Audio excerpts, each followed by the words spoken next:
Hi hello இன்றைக்கி நம்ம என்ன நியூஸ் பார்க்க போகிறோம்னா பதஞ்சலி ஆயுர்வேதிக் ப்ராடக்ட்ஸ். இந்த ப்ராடக்ட்ஸ் பற்றி உங்களுக்கு மோஸ்ட்லி எல்லாருக்குமே தெரியும். நிறைய பேர் இந்த ப்ராடக்ட்ஸ் யூஸ் பண்ணிட்டு இருப்பீங்க போல்.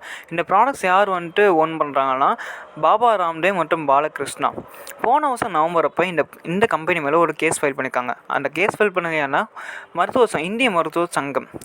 எதுக்காகனா இவங்க மிஸ்லீடிங்கான ஆட்ஸ் தராங்க மற்றும் இவங்க லாஜிக்கே இல்லாமல் இவங்க ப்ராடக்ட்ஸ் யூஸ் பண்ணால் எல்லா விதமான நோய் க்யூர் ஆயிரும், இவங்க ப்ராடக்ட்ஸ் யூஸ் பண்ணால் எந்த நோயும் வராது அப்படின்னு ஒரு ஆட் தராங்க. இது ரொம்ப ஒரு மிஸ்லீடிங்கான ஆக்ட்.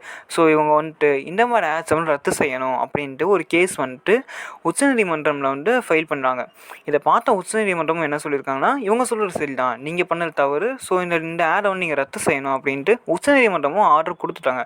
பட் இந்த ஆர்டர் கொடுத்தும் நம்ம அந்த ஆயுர்வேதிக் கம்பெனி எந்த ஒரு ஆக்ஷனும் எடுக்காமல் கேர் பண்ணிக்காமல் அவங்க அந்த ஆட்ஸை திரும்பியும் டிவியில் டெலிகாஸ்ட் பண்ணிட்டு இருந்தாங்க. இதை பார்த்த